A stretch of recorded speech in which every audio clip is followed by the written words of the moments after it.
students, today in this lecture we are going to learn about the atomic radii. In the previous lecture we learned about the different contributions of various scientists for the formation of the periodic table, along with the few concepts like the screening effect and the Slatter's rule. And today we are going to focus absolutely on the atomic radii. So let's learn about atomic radii in detailed manner. Let's see first of all that what is the meaning of atomic radii. Basically we can say that atomic radius is the average distance of valence electron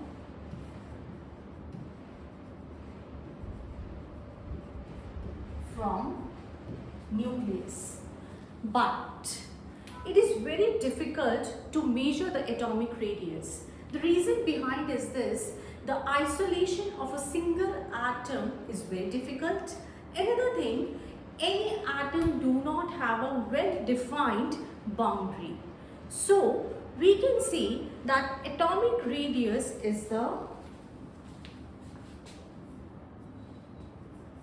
half of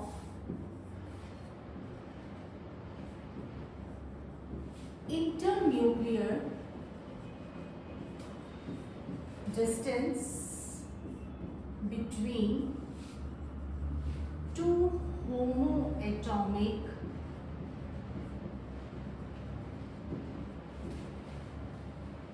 atoms, or you can say the two atoms. Now, over here, this internuclear distance refers to the bond length, and this bond length is going to depend on the type of the bond. I hope up to here it is very clear to all of you. So let's see further that what are the different type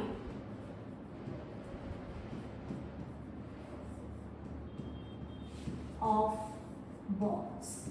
Basically these different types of bonds depend on that how bond is being formed. The different type of bonds we already know we can form by either sharing the electrons or by giving and taking the electrons. So let's see the different types. The very first type is covalent radii. Second type is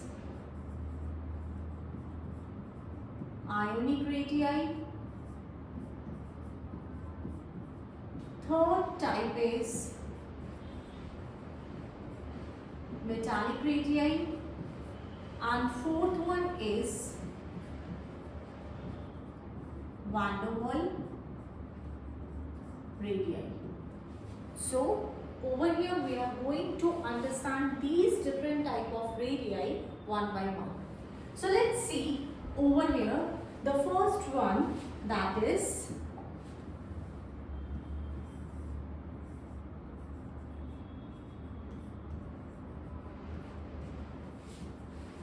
covalent radii. Now when we are talking about the covalent radii, covalent, we all know that valent means a bond and co we can refer it to the cooperation. It means that covalent bond is being formed by the sharing of the electrons. So basically we can say over here that this type of bond, covalent bond,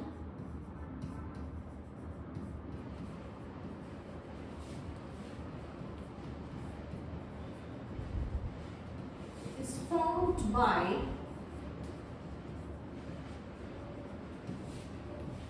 sharing of electrons.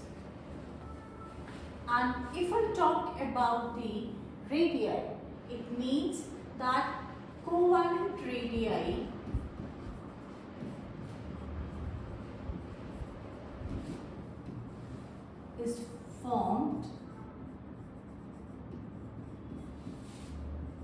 by overlapping of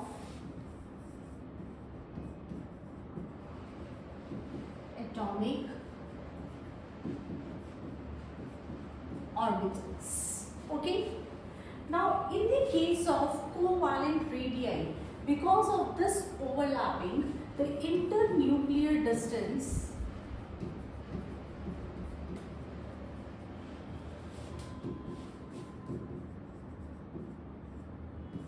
between, or you can simply say over here that this internuclear distance over here is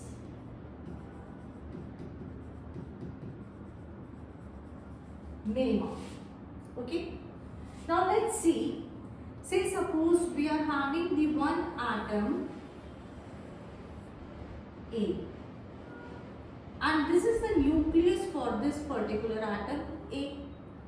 Another one more atom I am having, and that is also A, because in the starting we said that it is a radii of the homatomic atoms. So what is going to happen? This is the another atom of A, and this dot is the nucleus. Now over here, from here to here, this particular distance is going to be what? Covalent.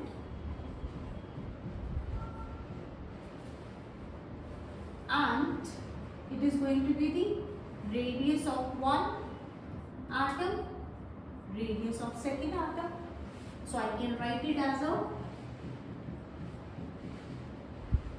2Ra, and as I defined in the definition that it is half of the internuclear distance, therefore it is going to be D, which is equal to Ra.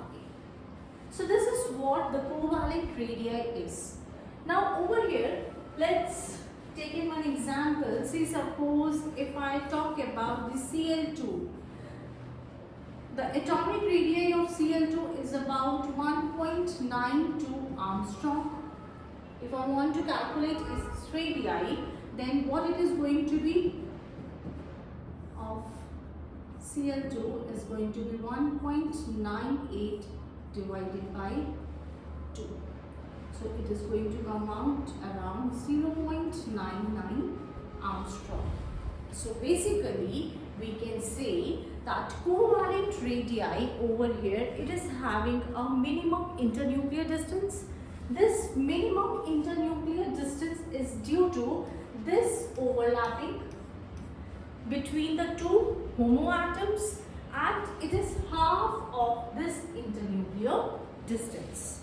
So this is about the covalent radii. Let's see another radii. Another radii is Ionic Radii. Now when we are talking about the Ionic radii means that it is going to exist between the ions. Isn't it not a neutral atom like we have seen in the previous case? In the covalent radii there was no sort of the ion. Now whenever we are going to have the, so this neutral atom can be converted into the ion by either losing an electron or by gaining electron. Now remember one thing, if a neutral atom is going to lose an electron, or you can say the loss of electron is going to be there, then it is going to convert into a cation, and cation have the positive charge on it, and if it is going to gain an electron, then it is going to convert into a anion, and anion carries a negative charge over here. Okay. Another point which is very, very important and we have to remember it is what? That cation always have the smaller size, or you can say smaller radii as compared to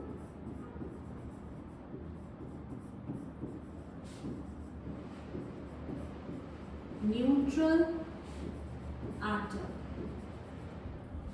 Whereas if we talk about the anion, it is always going to have a larger size, or you can say radii, as compared to the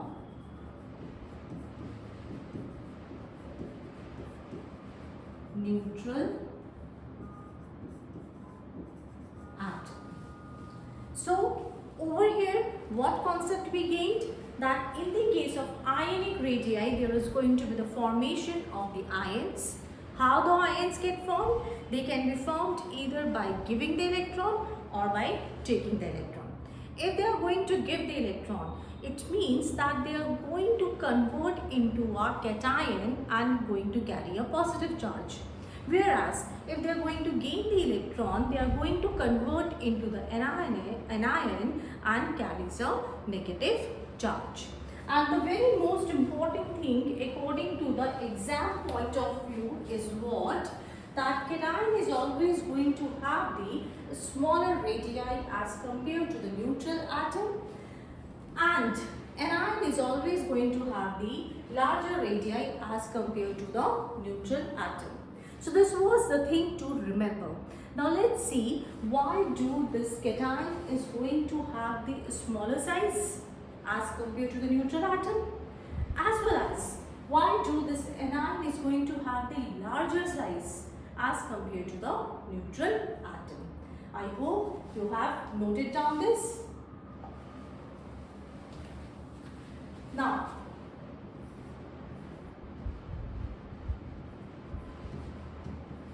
let's talk about the cationic radii. Now cationic radii, as I told you, that it is being formed when a neutral atom has given its electron. Therefore, it carried a positive charge. Now the very important thing or the thing to focus over here is what? That every time I am just talking about the electron, not the protons. It means the gain or the loss of the electrons is only taking place, not of the any other like the protons, isn't it? So over here, before having a proper definition, I just take an example to explain it. Let's take an example of the sodium. Okay, atomic number of sodium, all of you know very well, it is 11. Clear? Now you know it is going to have the 11 protons and 11 electrons. So you can say over here that for each single proton I am having each single electron. Now what is going to happen? Cation means the loss of electron. It means when it got converted into a cation, this neutral atom converted into a cation, the protons are as it is and electrons are going to be the 10. I hope you remember the concept that one by one only the loss of electron or gain of electron takes place. So what is happening? Only the one electron is being lost. Therefore, the 10 electrons are over here. Clear this much? Now, you are very familiar with the thing that the protons are present in the nucleus, means in the center, and electrons are in the orbit. So over here I am having the 11 protons, and outside I am having overall in these orbits total 10 electrons.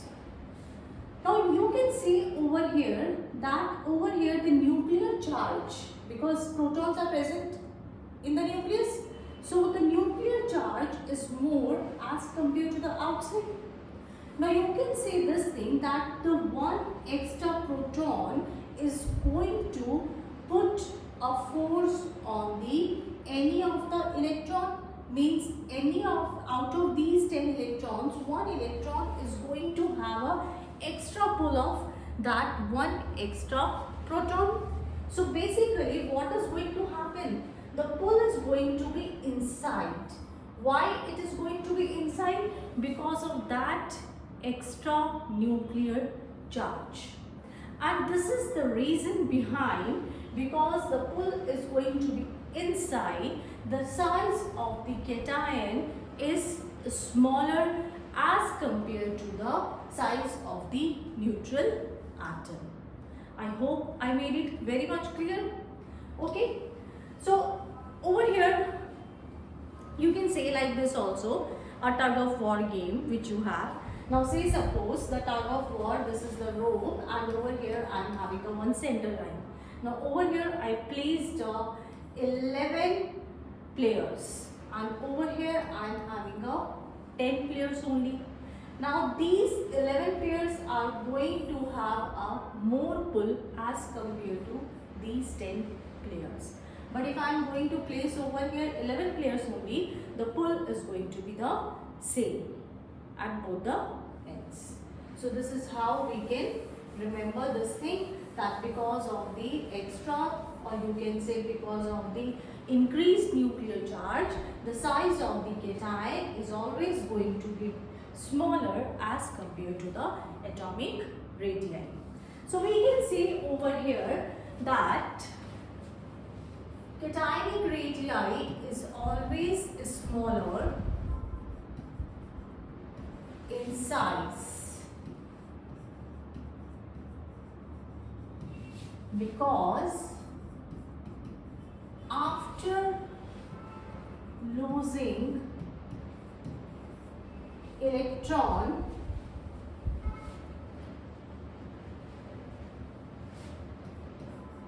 the Z, or you can say the Z effective increases. Why? Because the number of protons remain the same.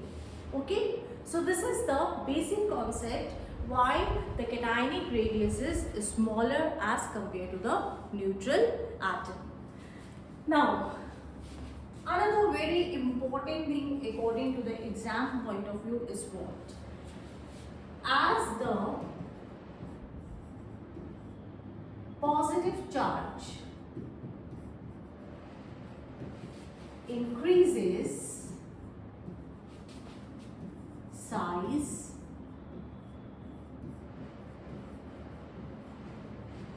decreases. Like, let's take an example of iron. It is a neutral atom. If I am going to remove the 2 electrons, it is going to carry a +2 charge. If I am going to remove a 3 electrons, it is going to get a +3 charge. So always remember, as this charge increases, size is going to decrease over here. Why? Because the number of protons are going to remain same, but the number of electrons are decreasing. For example, if I talk about the manganese, neutral atom, then you have the Mn2 plus, then you have the Mn3 plus, then 4 plus, 5, 6 and at last 7.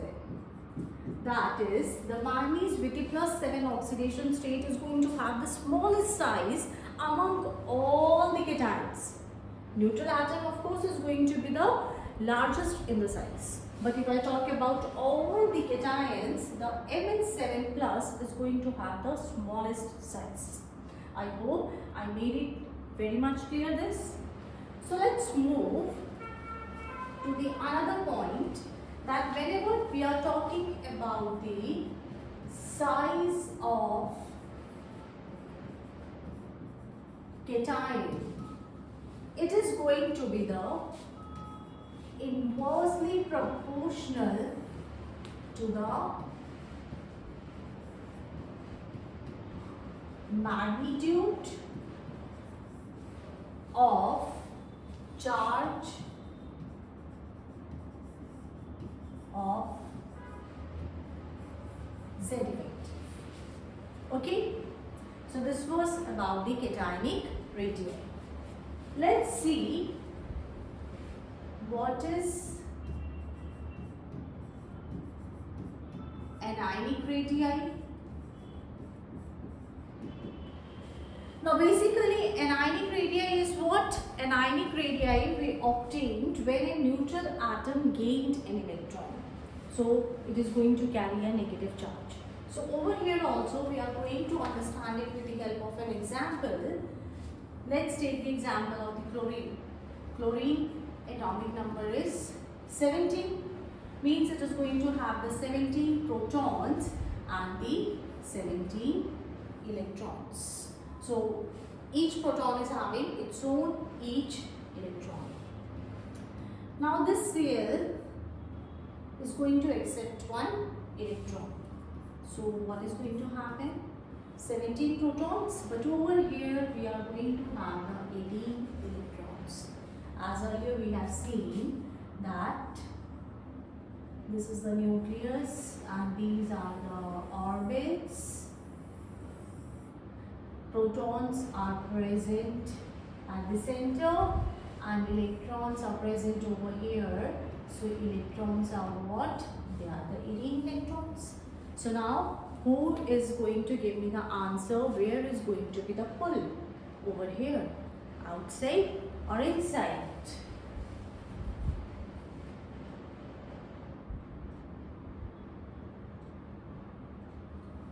Yes, very correct. The pull is going to be the outside. Now over here, as the pull is going to be outside, so the size is going to be the bigger as compared to the neutral atom. So over here we can say that an ion is always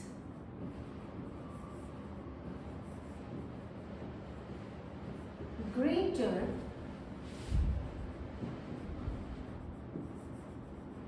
in radii because in the anion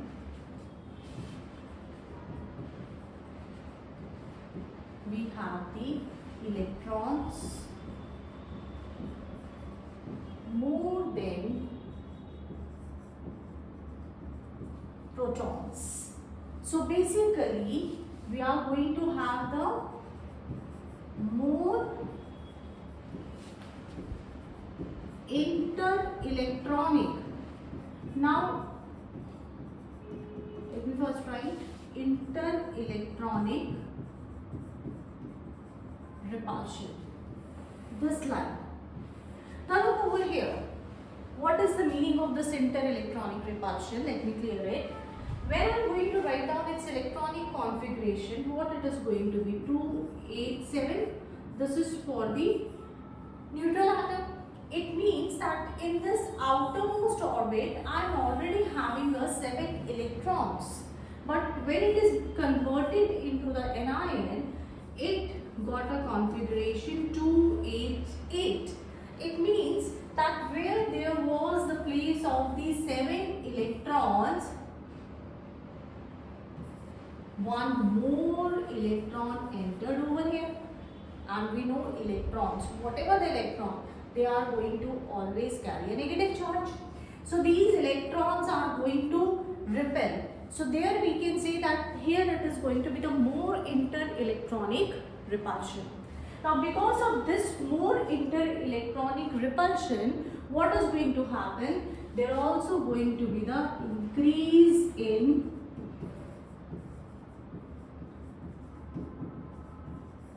screening effect, and the term in screening effect we already covered in the previous lecture.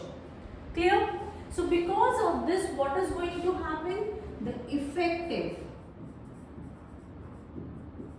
nuclear charge, which we are naming as a Z or a Z effective, between the electron and nucleus is going to, what is going to happen? Reduce.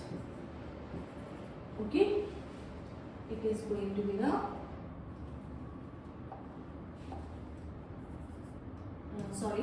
it is going to be decrease.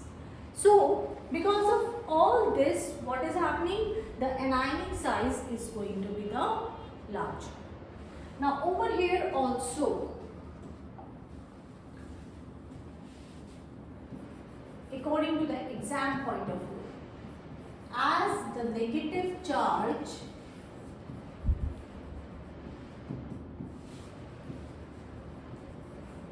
increases,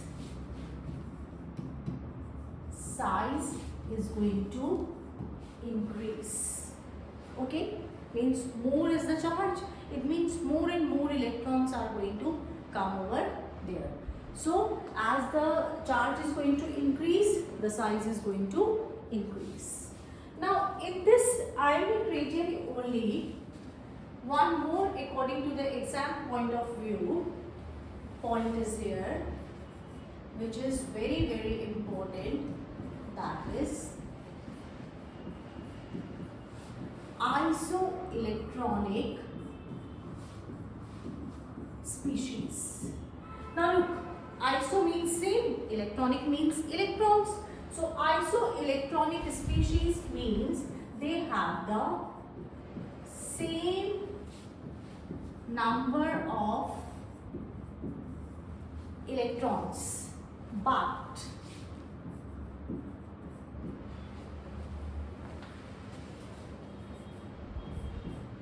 different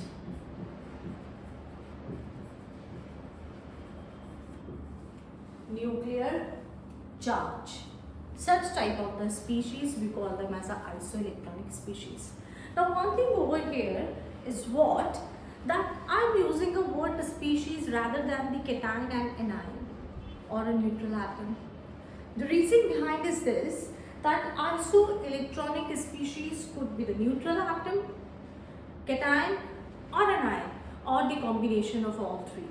So over here, let me take one example over here, that is, say suppose I am having a N3 minus, O2 minus,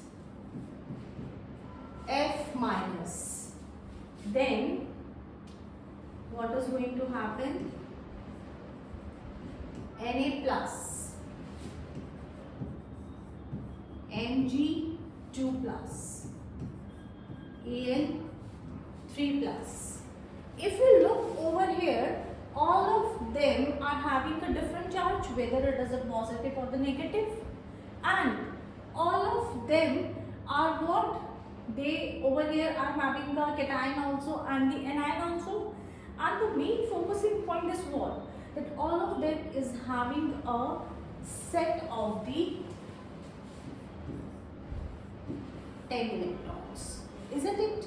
Now in the exam we get a question that who among these is going to have the smallest size or the largest size, or arrange them in the increasing order or decreasing order.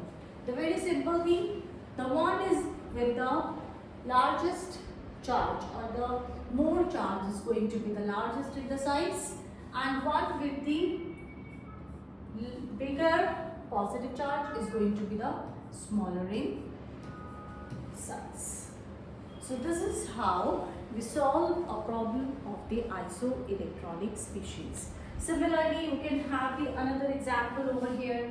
For example, the potassium Ca2 plus, then you can have the sulfur 2 minus and Cl minus.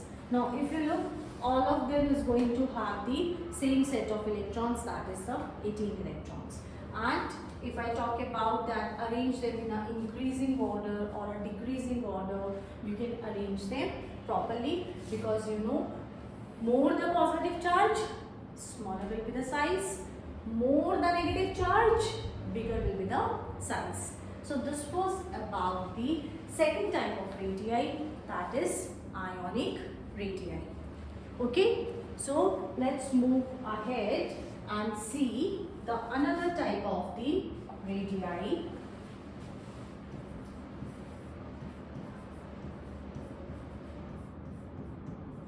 That is metallic radii.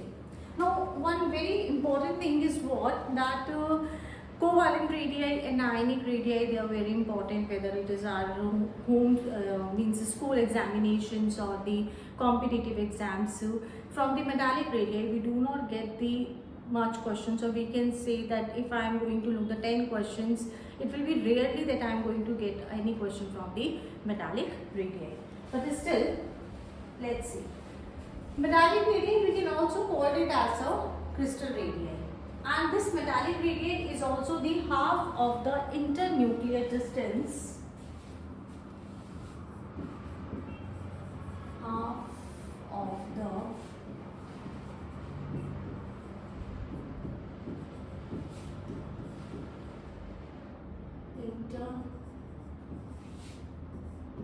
internuclear distance between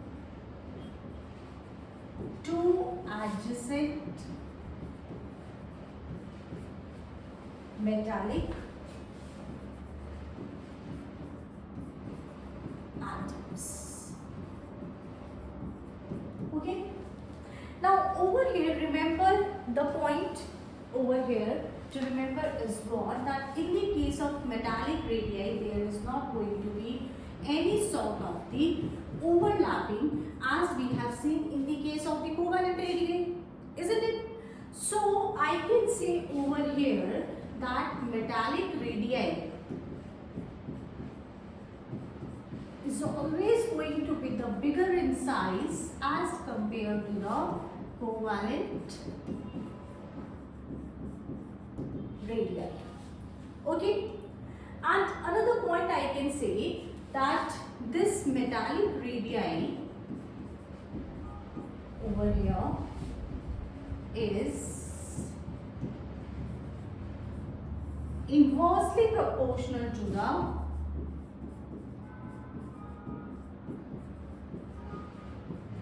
metallic bond strength. So just note it down. So I hope I made it very clear up to here. So the next one and the last one is going to be the vanderwaal radii. Now remember this thing, that vanderwaal radii is always going to exist between the noble gases. Okay, now over here, if we define it, the atoms, like you can say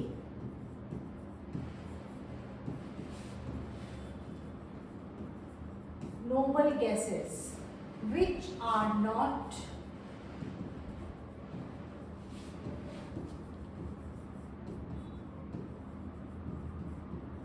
bonded with each other.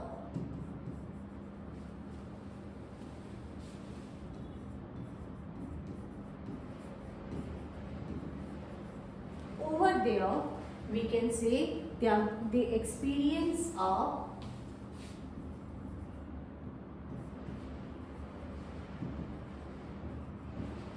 weak attractive forces to come nearer to each other. And when such type of bond is formed, we call it as a vanderwaal radii.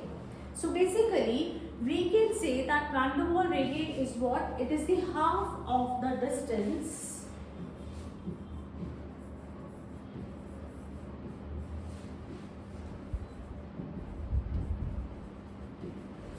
between nuclei of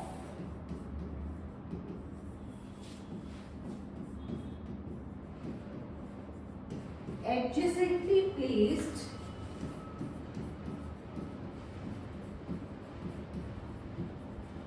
atoms in solid state of a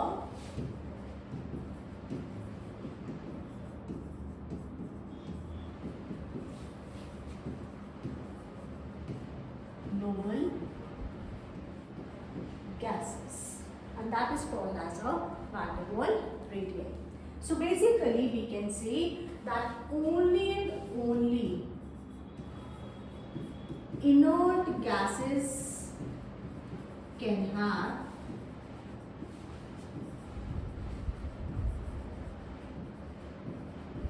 vanderwaal radii. Okay, so let me make it clear with the help of one diagram. Over here I am taking an example, a molecule of a non-metal.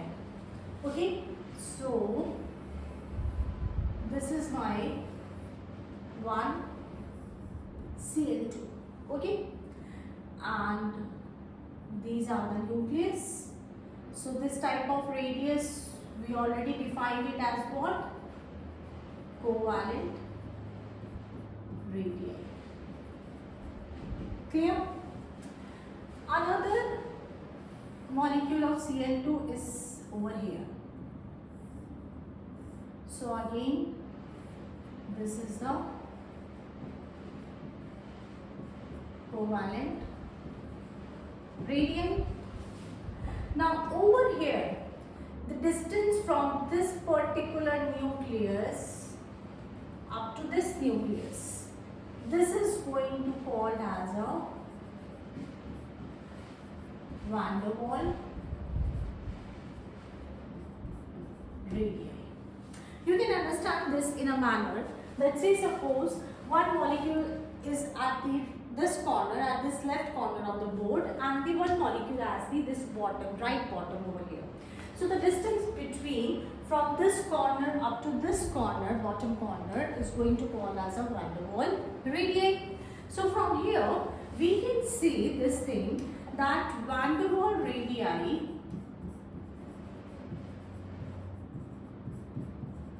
is twice of covalent radii. Besides this, we can also conclude that vanderwaal radii is going to be the biggest, then metallic radii, and the smallest is going to be the covalent radii. So we have seen why, because the covalent radii is going to have the overlapping. In metallic radii there is going to be no overlapping, and vanderwaal radii means that they are the very much distance apart. So this was all about the different type of radius. Now let's see how we solve a question. Means it is not like this, that the question is going to give you that only the fluorine and F minus, or oxygen and O2 minus, or sodium and Na plus. The question is going to ask you in the short form of the group or a period. So let's see that what trend, what fashion our elements of the periodic table follow in a periodic table when we are talking about the group or a period. Now I hope you are very much clear that when we are talking about the group means we are talking about top to bottom, and when we are talking about the period, it means we are talking about the left to right. So let's see.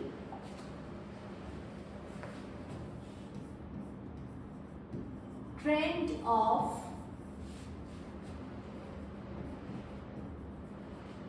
atomic radii in a group and in a period. To make it learn, I am going to discuss in the form of the difference. So just make a table.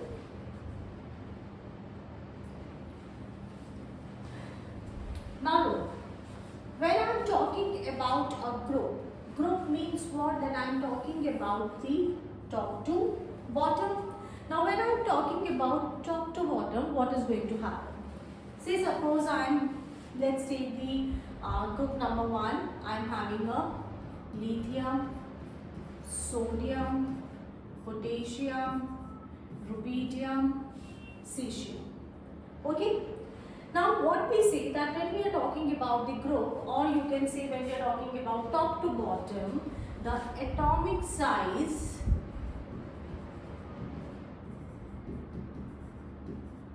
increases. Now what is the reason behind this? That atomic size increases when we are moving top to bottom.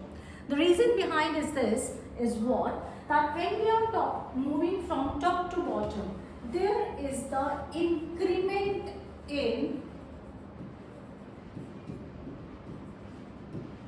principal shell. I hope all of you remember that what is the meaning of the principal shell. We covered in chapter number 2, atomic structure. Now just I am giving a brief over here. Lithium, if I talk about, its electronic configuration is going to be what? 2-1, then 2-8-1, then 2-8-8-1.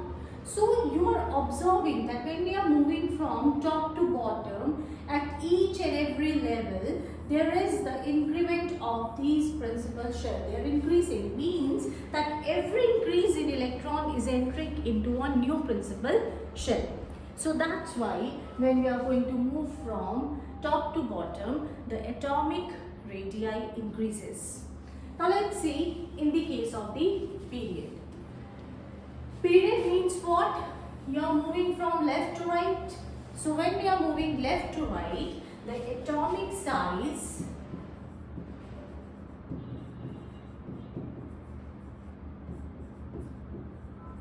decreases. Now why it decreases? Because when you are going to move left to right, with increase in atomic number, that particular increased electron is going to enter into the same principal shell. For example, if I talk about lithium, beryllium, boron, carbon, nitrogen, oxygen and fluorine.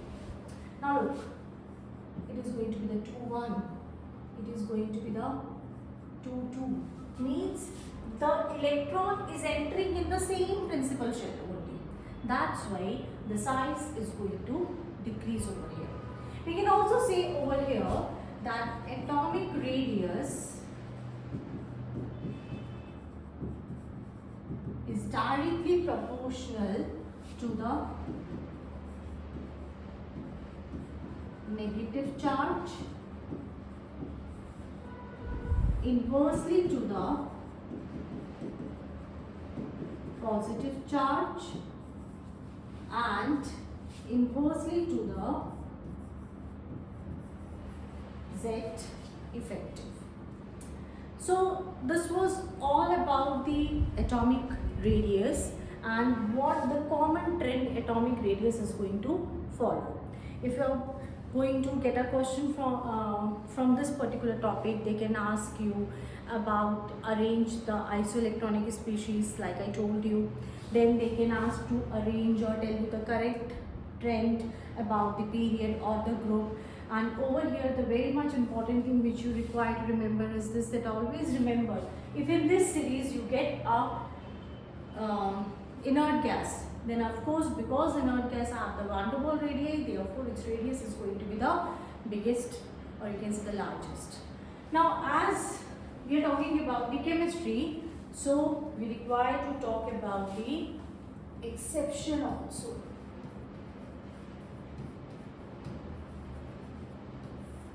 Okay. Now when we talk about the exception over here, let's take one transition series, scandium,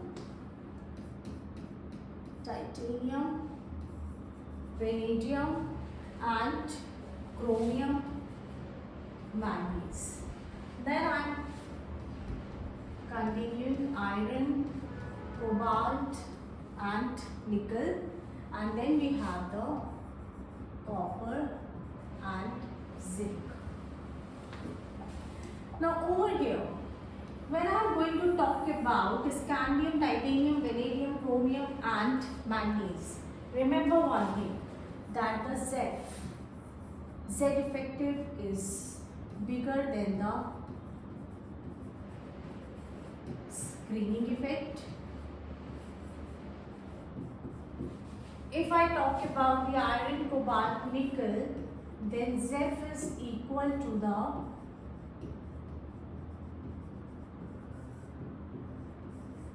screening effect. And if I talk about the copper and zinc, then Z is more than the, smaller than the screening effect. Means if the question comes for this particular transition series, we have to remember this thing, that when we are talking about this particular series, what is going to be happen? The scandium, titanium, vanadium, chromium, manganese. Okay. Then iron, cobalt, nickel, and then copper and zinc. And the reason behind this particular trend over here is what? Because from scandium up to manganese, we have the more Z effective as compared to the screening effect, means more nuclear charge. Over here the nuclear charge and the screening effect is same, and over here in the case of the copper and zinc, we have the lesser nuclear charge as compared to the screening effect. So today in this class we discussed about the atomic radius. In atomic radius we looked the different types of the atomic radii, that is covalent, ionic, metallic and vanderwaal radii. Then we also looked that what is the reason behind that the cationic radius is going to be the smaller as compared to the neutral atom, and anionic radius is going to be the bigger than the neutral atom. Then we looked isoelectronic species also, that is the same number of the electrons. After that we looked the trend in the groups and the period, and at last the exception, which is very important according to the exam point of view. In the next class we are going to discuss about the ionization energy. So till then, stay tuned. Good day.